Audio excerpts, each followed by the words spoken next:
வாழ்க வையகம், வாழ்க வளமுடன், குருவே துணை, குரு வாழ்க. காமியம் நிஷ்காமியம் நிறைய பேத்துக்கு இந்த வார்த்தைகள் தெரிய வந்திருக்கும். பெரியவங்க நம்ம கிட்ட ஒரு வாக்கியம் சொல்லுவாங்க, கடமையை செய், பலனை எதிர்பார்க்காதே அப்படின்ற ஒன்ன எப்பவுமே ஞாபகப்படுத்துவாங்க.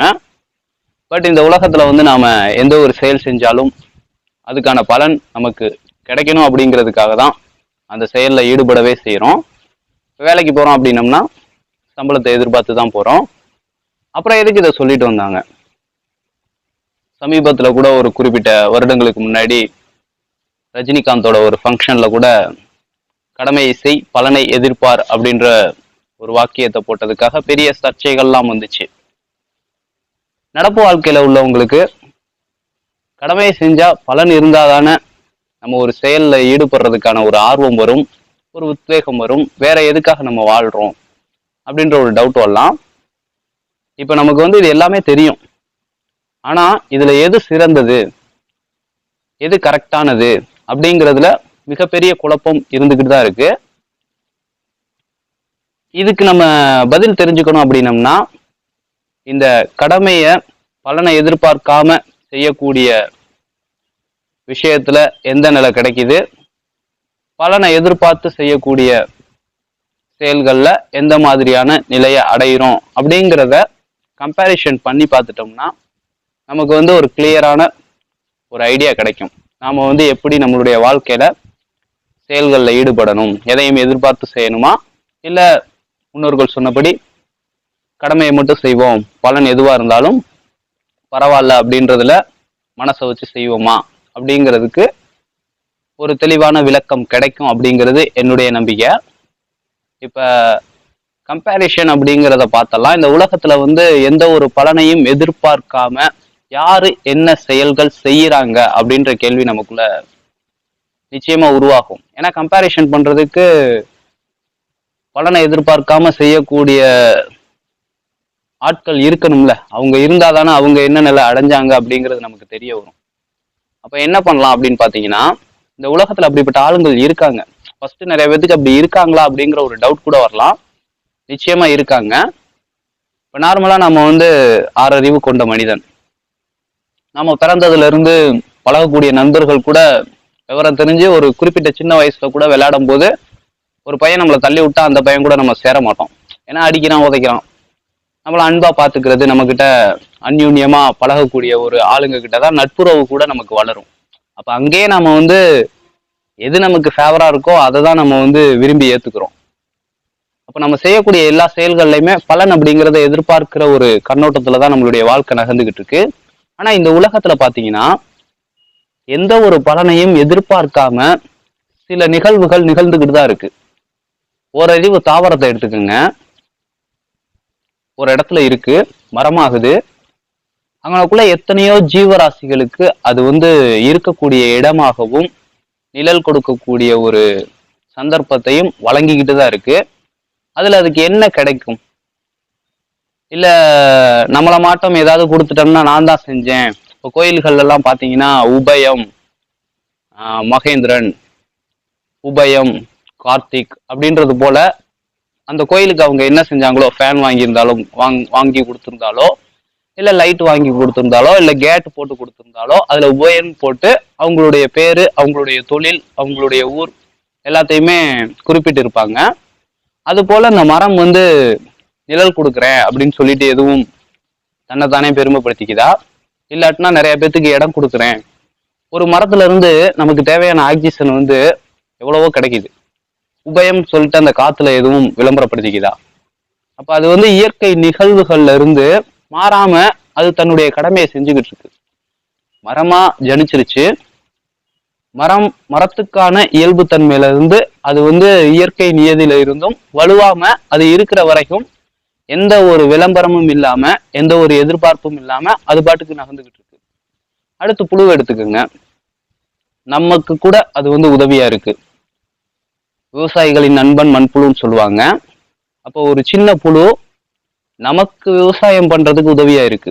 அது நம்ம கிட்ட என்னத்தை எதிர்பார்க்குது? அப்ப அது இயற்கையோட நிகழ்வுல இருந்து மாறல.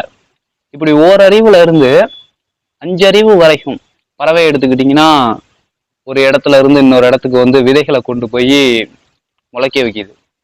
பல இடங்கள்ல வந்து தூவி காடுகளை உருவாக்குது. இது போல ஒவ்வொரு விலங்கினத்திற்கும் பலவிதமான இயற்கையோட நிகழ்வுக்கு தகுந்த மாட்டம், நியதிக்கு தகுந்த மாட்டம் வேலைகள் இருக்கு. அதெல்லாம் ஒவ்வொரு வேலையும் செஞ்சுக்கிட்டே இருக்கு. அதெல்லாம் செய்யாட்டா நம்ம இந்த உலகத்துல வாழ முடியாது. நார்மலா ஒரு விஷப்பூச்சிகளை திங்கக்கூடிய ஒரு விலங்கு இல்லை அப்படின்னா நாம அந்த பூச்சிகளுக்கு வந்து பலியாயிருவோம். அப்ப நம்ம வாழ்றதுக்காக அது இந்த உலகத்துல எவ்வளவு விஷயங்களை செஞ்சுக்கிட்டு இருக்கு, கொஞ்சம் யோசிச்சு பார்க்கலாம். சூரியன் வந்து வெளிச்சம் கொடுக்குது. கிரகங்கள்ல இருந்து வரக்கூடிய ஆற்றல் உடலுக்கு சக்தி கொடுக்குது. எவ்வளவோ மரங்கள், செடி கொடிகள் காத்து கொடுக்குது. இந்த உலகத்துக்கு நீர் கிடைச்சிருக்கு. இந்த பூமி இருக்கிறதுனாலதான் நம்ம தங்கி இருக்கோம். அப்ப அந்த பஞ்சபூதங்கள்ல இருந்தும் அதுக்கப்புறம் வந்த ஓரறிவு தாவரத்துல இருந்து 5 அறிவு வரைக்கும் நான் இந்த உலகத்துக்கு இதை செய்யறேன் அப்படின்னு தப்பட்டம் அடிக்காம கடமையை மட்டும் செஞ்சுக்கிட்டு இருக்கு. இறைவன் இயற்கை அதுக்கு என்ன கோட்பாடு படி கொடுத்தானோ அதுல இருந்து வலுவாம தன்னோட விஷயத்த அழகா செயல்படுத்தி தன்னுடைய வாழ்க்கையை நகர்த்திக்கிட்டு இருக்கு. ஆனா 6வது அறிவா மனுஷன் வந்துட்டான். இப்ப அது எந்த ஒரு எதிர்பார்ப்பும் இல்லாம தன்னுடைய செயல்கள்ல இருந்து மாறுபடாம அழகா இயற்கை நியதிப்படி இருக்கிறதுனாலதான் ஒவ்வொரு பரிணாமமா ஆகிக்கிட்டு இருக்கு. இது நான் சொல்ல கிடையாது, இன்னைக்கு இருக்க விஞ்ஞானமும் சொல்லுது, அன்னைக்கு இருந்த மெஞ்ஞானமும் சொல்லியிருக்கு. ஒண்ணுமே இல்லாத இடத்துல இருந்துதான் ஒண்ணு உருவாச்சு. 5 பஞ்சபூதங்களுக்கு அப்புறம் ஓரறிவு தாவரம் அப்படிங்கிறது ஒண்ணு உருவாச்சு. அங்க இருந்து கொஞ்சம் கொஞ்சமா பரிணாமமாகி இன்னைக்கு மனித பிறவி வரைக்கும் வந்திருக்கோம் அப்படிங்கிறது சயின்ஸும் சொல்லுது, ஆன்மீகமும் சொல்லுது. புல் பூண்டுல இருந்து வல்லசுரர்கள், தேவர்கள் வரைக்கும் நம்ம பரிணாமம் அடைவோம் அப்படிங்கிறது சித்தர்களோட வாக்காவும் இருந்துகிட்டு தான் இருக்கு. எக்ஸாம்பிளுக்கு சொல்ல போனீங்கன்னா, ஒரு மரத்துல இருந்து விதை விழுகுது. அந்த விதை விழுந்த இடத்துல திரும்ப அந்த மரம் உழைச்சிருச்சு அப்படின்னா அது 1ஆம் கிளாஸ்லயே இருக்கு. சப்போஸ் அது வந்து மக்கி புழுவா மாறிடுச்சுன்னா 2வது பரிணாமம் அடைஞ்சிருது. 2வது பரிணாமம் புழுவுல இருந்து தன்னைத்தானே கூடு கட்டி பட்டாம்பூச்சியா மாறிடுச்சு அப்படின்னா அடுத்த பரிணாமத்துக்கு அது நகர்ந்துருது. இப்படி ஒரு இடத்துல இருந்து அடுத்த இடத்துக்கு போறதுக்கான ஒரு தேர்வு முறை.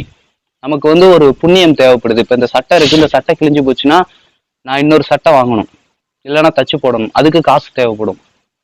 சப்போஸ் தைக்க முடியாத அளவுக்கு நஞ்சு போச்சு அப்படின்னா 500 ரூபா இருந்தா அதுக்கு தகுந்த சட்டை வாங்குவேன். 5000 ரூபா இருந்தா வெயில், மழை இது எல்லாத்துலயுமே தாங்கக்கூடிய அளவுக்கு ஒரு சுப்பீரியர் குவாலிட்டியில அற்புதமான ஒரு சட்டையா வாங்குவேன். அது போல இந்த உடலும் ஒரு சட்டை அப்படிங்கிறத சித்தர்கள் சொல்றாங்க. உள்ள இருக்கக்கூடிய ஆன்மா அப்படிங்கிறது இறைவனோட சம்பந்தப்பட்டது, ஜீவாத்மா பரமாத்மாவாங்க. இது பரமாத்மாவை நோக்கி பயணப்படுறதுக்கு தன்னுடைய கர்மாக்களை கழிக்கிறதுக்காக இன்னொரு சட்டையை எடுத்துதான் ஆகணும். இப்ப நம்ம சட்டை இல்லாம நிர்வாணமா தெரிய முடியுமா? சட்டை தேவைப்படும்ல. அது போல அது இறைவனோட சேர்றதுக்காக இன்னொரு சட்டை தேவைப்படும். அப்ப இந்த சட்டை கிழிஞ்சு நஞ்சு பயன்படாத போது இன்னொரு சட்டையை தேடி பயணப்படும் போது அதுக்கு பைசா தேவைப்படும். 50 ரூபாவா இருந்தா அதுக்கு தகுந்த உடல், கொஞ்சம் ஆரோக்கியம், ஓரளவு வசதிகள். 500 ரூபாவா இருந்தா சூப்பரா, 5000 ரூபாவா இருந்ததுன்னா ஆன்மீக குருக்களுக்கு மகனா கூட பிறக்கலாம். ஏன்னா வாழ்க்கையோட நோக்கம் என்னங்கிறது அப்பவே புரிஞ்சு அதுக்கான பயணத்துல பயணப்படலாம். அப்ப இந்த புண்ணியம் அப்படிங்கிறது நமக்கு மிகவும் முக்கியமான ஒண்ணு. எந்த ஒரு பலனையும் எதிர்பார்க்காம தன்னுடைய கடமையில இருந்து வலுவாம காமியம் நிஷ்காமியம்னு சொல்றாங்களே, அந்த நிஷ்காமியம் அப்படிங்கிறது கடமை செய் பலனை எதிர்பார்க்காதே அப்படிங்கிறது. காமியம் அப்படிங்கிறது நம்ம செய்யக்கூடிய செயல்களுக்கு பலனை எதிர்பார்த்து செய்யறது. இப்ப நிஷ்காமியப்படி ஓரறிவுல இருந்து 5 அறிவு மிருகம் வரைக்கும் எல்லாமே இயற்கை நியதியில இருந்து வலுவாம வாழ்ந்துகிட்டு இருக்கிறதுனால 6வதுக்கு பரிணாமம் அடைஞ்சிருது. ஆனா மனித பிறவிக்கு அப்புறம் அடுத்த நிலைக்கு நாம பரிணாமம் அடைகிறோமா? அது என்னன்னா அறிவின் வளர்ச்சி அப்படின்றத அறிவியலும் சொல்லுது, ஆன்மீகமும் சொல்லுது. அந்த நிலையை அடைஞ்சவங்களாம் சித்தர்கள், மகான்கள். வள்ளலார் கூட பாத்தீங்கன்னா அடுத்த நிலைக்கு போயிட்டாரு. அதாவது மரணம் இல்லா பெருவாழ்வு நிலை. மரணம் அப்படிங்கிறது சம்பவிச்சிருச்சுன்னா ஒருத்தனுக்கு பிறப்பு எப்படி கிடைச்சிருச்சுன்னா இறப்பு அப்படிங்கிறது உறுதிப்படுத்தப்படுதோ அதே போல இறப்பு அப்படின்னா அடுத்த பிறவியும் நிச்சயமா இருக்கு. அவங்க வந்து முக்தி நிலை அப்படிங்கறது அடைய கிடையாது. இறப்பை வந்து சந்தோஷமா வரவேற்கணும்னா அந்த இறப்பை ஏத்துக்கிட்டு அடுத்த நிலைக்கு போறக்கூடிய சூட்சம் அறிஞ்சவங்க மட்டும்தான் அதை வந்து சந்தோஷமா வரவேற்றுக்குவாங்க. இப்ப ஜீவசமாதி அடைஞ்சவங்க, வள்ளலார் போல தன்னுடைய உடலையே புனித நிலைக்கு சுத்த தேகமா மாத்தி மல தேகத்துல இருந்து பரிணாமம் அடைஞ்சவங்க. இது போன்றவர்களுக்கெல்லாம் தெரியும் அடுத்து நாம எங்க போறோம்னு. ஒரு இடத்துல இருந்து பயணம் பண்ணோம்னா அடுத்து எங்க போறோம் அப்படின்னு தெரிஞ்சிச்சுன்னா நம்ம சந்தோஷமா போவோம். அடுத்து எங்க கெதி இல்லாம நிக்கிறோம் அப்படின்னோம்னா பயந்துகிட்டே இருப்போம். அது போலதான் மரணம். அந்த துன்பப்பட்டு துயரப்பட்டு இந்த உடலை விட மனசு இல்லாம போறக்கூடிய அந்த மரணம் அப்படிங்கிறது அடுத்த பிறப்பு நோக்கி தான் இருக்கும். அவங்க கிட்ட எவ்வளவு காசு இருக்கு, அடுத்து எந்த மாதிரியான சட்டை கிடைக்கும் அப்படிங்கிறது கூட தெரியாது. ஆனா வாழும் காலத்திலேயே இயற்கை நியதியிலிருந்து வலுவாம வந்ததற்கான நோக்கம் தெரிஞ்சிச்சுன்னா அவங்க சொன்னபடி கடமையை மட்டும்தான் செய்வோம். ஏன்னா ஓரறிவுல இருந்து 5 அறிவு வரைக்கும் எப்படி அதுகளுக்கு ஒவ்வொன்றுக்கும் ஒவ்வொரு கடமை இருக்கோ, இயற்கையில இருந்து மாறாம இருக்கோ, அது போல நமக்கும் ஒரு கடமை இருக்கு. அததான் முன்னோர்கள் சூட்சமமா நமக்கு சொல்லிட்டு போயிருக்காங்க. ஏன்னா நம்ம மூச்சு வாங்குறோம். இந்த உலகத்துல இருந்து தான் தண்ணி. இடையில இப்ப அறிவியல் வளர்ந்ததுக்கு அப்புறம் தண்ணி நான் கொடுக்குறேன், இடம் என்னது, காத்து என்னது, எல்லாத்தையும் நான் தான் செய்யறேன் அப்படின்ற நினப்பு நமக்குள்ள தலை தூக்கி இருக்கலாம். அதனால நான் எந்த ஒரு விஷயம் செஞ்சாலும் உபயம் போட்டு என்னோட பேரை எழுதிக்கலாம். ஆனா உண்மை என்னன்னா, இந்த உலகம் இயற்கையோட இறைவனோட கட்டுப்பாட்டுல இருக்கு. நடக்கிறது எல்லாம் அவனோட செயல். இப்ப இந்த சாப்பிடுறோம், நம்ம தான் சாப்பிடுறோம் அப்படின்ற ஒரு நினைப்பு நமக்குள்ள இருக்கு. ஆனா அது உண்மையான்னு பாருங்க. தொண்டைக்கு கீழே போயிருச்சுன்னா அந்த சாப்பாடை அழகா செமிக்க வச்சு சத்தாவும் உடலுக்கு தேவையில்லாத கழிவாவும் மாத்தி தேவையில்லாததை வெளியேற்றி தேவையானதை உடலுக்கு கொடுத்து நம்மளை ஆரோக்கியமா வச்சுக்கிறது யாரு? இதுக்கு பதில் சொல்ல முடியுமா? நான் பண்றேன், ஒரு இட்லியை சாப்பிட்றேன், உள்ள போகுது, அதை இப்படி செமிக்க வைக்கிறேன், அதுல இருந்து இந்த சத்துக்களை பிரிக்கிறேன், இதெல்லாம் நரம்புக்கு கொடுக்குறேன், ரத்தத்துக்கு கொடுக்குறேன், எலும்புக்கு கொடுக்குறேன், கால்சியத்தை கரெக்டா எலும்புல கொண்டு போய் சேர்க்கிறேன், அயனை கொண்டு போய் ரத்தத்துல சேர்க்கிறேன், இது எல்லாத்தையும் நான் தான் பண்றேன்னு யாருனாலையும் சொல்ல முடியுமா? அப்ப நமக்கு மேல ஏதோ ஒரு சக்தி நம்மளையே சரி பண்ணிக்கிட்டு இருக்கு, நம்மளையே வழி நடத்திக்கிட்டு இருக்கு. அப்ப நான் பண்றேன்னு எதையுமே அவனால சொல்ல முடியாது. ஆரோக்கியம் அப்படிங்கிறது இருந்தாதான் இந்த உலகத்துல எதையுமே நம்ம செயல்படுத்த முடியும். அப்ப இந்த உலகத்துக்கு நாம செய்ய வேண்டிய கடமைகள் எவ்வளவு இருக்கு அப்படிங்கிறத கொஞ்சம் நினைச்சு பார்க்கணும். ஒவ்வொரு உயிரினமும் தன்னோட இயற்கை நியதியிலிருந்து வலுவாம இருக்கிறது போல நமக்கு ஜீவகாருண்யம் அப்படிங்கிறது, இந்த 6வது அறிவு அப்படிங்கிறது என்னன்னா, இந்த உலகத்துல இருக்க எல்லாமே சமம். நமக்கு என்ன உரிமை இருக்கோ அதே போல ஒரு எறும்புக்கும் உரிமையும் இருக்கு, ஒரு செடிக்கும் உரிமை இருக்கு. ஏன்னா அதுவும் இங்கதானே வந்திருக்கு. அப்ப எல்லாத்தையும் சமமா பார்த்து ஜீவகாருண்யத்தோட எல்லாத்துக்கூடையும் அன்பு செலுத்தி கருணையோட நாம இரக்க குணத்தோட நம்மளுடைய சுயநலத்துக்காக நான் பண்றேன்ற நினைப்பு இல்லாம இந்த உலகத்துக்கு நம்மளால ஒரு மரத்தையும் நம்மளையும் கம்பேர் பண்ணோம்னா நிச்சயமா அது செய்யற புண்ணியத்தை நாம செய்ய மாட்டோம். ஏன்னா அது ஓரறிவு தாவரமா இருந்தாலும் பொழுதன்னைக்கும் எத்தனையோ உயிரினங்களுக்கு நிழல் கொடுக்குது, அதுல இருந்து வரக்கூடிய காத்து நம்மளை உயிர் வாழ வைக்குது. மரம் இல்லாட்டினா மழை இல்லை அப்படிங்கிறாங்க. அப்ப அந்த மழை இல்லாட்டினா நமக்கு குடிக்கிறதுக்கு தண்ணி இல்லை, நீர் இல்லாட்டினா இந்த உலகம் இல்லை அப்படிங்கிறது சித்தர்களோட பெரியவர்களோட வாக்கா இருக்கு. அப்ப அந்த ஒரு மரம் செய்யக்கூடிய அந்த செயலுக்கு ஈக்குவலா நாம என்ன செய்யறோம் அப்படின்னு நினைச்சு பார்த்தோம்னா நம்மளாம் ஒண்ணுமே இல்லை. அப்ப நம்மளுடைய செயல்கள் எல்லாமே நம்மளுடைய நகர்வு இறைவனை நோக்கி இருக்கணும் அப்படிங்கிறதுக்காக அதுல கவனம் செலுத்தி அதுவரைக்கும் ஜீவகாருண்யத்தோட இந்த உலகத்துல இருக்க எல்லாத்தையும் பாதுகாக்கக்கூடிய தன்மையில நம்ம வாழணும் அப்படிங்கிறது நான் சொல்ல கிடையாது. சித்தர்களும் மகான்களும் உயர்ந்த நிலையை அடைஞ்ச குருமார்களும் சொல்லிட்டு போயிருக்காங்க. அதுக்குதான் இந்த 2 விஷயத்த சொல்லிட்டு போயிருக்காங்க, காமியம் நிஷ்காமியம். எந்த ஒரு விஷயத்தையும் நீங்க செய்யறேன் அப்படின்ற நினைப்புல இருந்து காமியமா செய்யாதீங்க, அதெல்லாம் தவறான செயல். நிஷ்காமியம், கடமையை மட்டும்தான் செய்யணும். நம்மளுடைய செய்ய வேண்டிய கடமை என்ன, நமக்கு எவ்வளவு கடன்கள் இருக்கு அப்படிங்கிறத உணர்ந்து பலனை எதிர்பார்க்காம செஞ்சுட்டு நகர்ந்துகிட்டே போய்கிட்டு இருக்கணும். வலது கையில கொடுக்கறது இடது கைக்கு தெரியக்கூடாதுமாங்க சொல்லுவாங்க. அது போல இந்த உலகத்துக்கு நாம செய்யறதுலதான் அதிகம் கவனம் செலுத்தணும். எதுவுமே செய்யாம சும்மா இருக்கிறதே மிகப்பெரிய செயல், இந்த உலகத்துக்கு பண்ணக்கூடிய மிகப்பெரிய உதவி.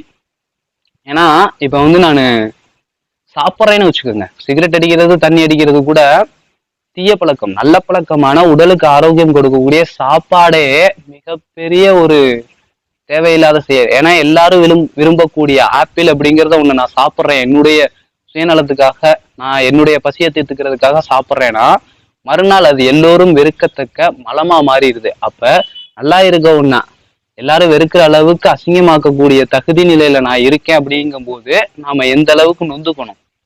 அப்ப அந்த நிலையில இருந்து மல தேகத்துல இருந்து சுத்த தேகமா மாறணுங்கிறது வள்ளலாரோட கருத்து. அதுக்கு அவங்க சொன்னபடி காமிய நிலையிலிருந்து நிஷ்காமிய நிலைக்கு போகணும். எந்த ஒரு செயல் செஞ்சாலும் உபயம் மகேந்திரன், நான் அன்னதானம் பண்றேன், நான் தான் இந்த வீடை கட்டி கொடுக்குறேன், இத்தனை உயிர்களுக்கு உதவியா இருக்கேன் அப்படின்ற ஒரு தப்பட்டம் இல்லாம கர்ணன் போல அதுக்காக நிறைய கேரக்டரை இந்த உலகத்துல முன்னோர்கள் கொடுத்துட்டு போயிருக்காங்க. தனக்குன்னு எதுவும் வச்சுக்க மாட்டாங்க, தான் தான் செய்யறேன்ற நினைப்பும் இல்லாம அது இறைவன் என்ன கருவியா பயன்படுத்தி இந்த உலகத்துல நிகழ்த்தக்கூடிய நிகழ்வு அப்படின்ற எண்ணத்தோட எல்லாருமே வாழ்வாங்க. அதை தான் நிஷ்காமியம் சொல்லுவாங்க. அதை தான் நம்ம முன்னோர்கள் நமக்கு கடமை மட்டும் செய்ப்பா, பலனை எதிர்பார்க்காத அப்படின்றத சுட்சமமா சொல்லிட்டு போயிருக்காங்க. இந்த தகவல் எனக்கு தோணுச்சு, இதை உங்களோட பகிர்ந்துக்கணும்னு நினைச்சேன். இந்த தகவல் பற்றிய உங்களுடைய கருத்துக்களை கீழே கமெண்ட்ல மறந்துடாம பதிவு செய்யுங்க. ஏன்னா உங்களுடைய கருத்து என்ன அப்படிங்கிறது எனக்கும் தெரிய வரும். இது போல அடுத்த ஒரு வீடியோல உங்களை சந்திக்கிறேன். வாழ்க வையகம், வாழ்க வளமுடன், குருவே துணை, குரு வாழ்க.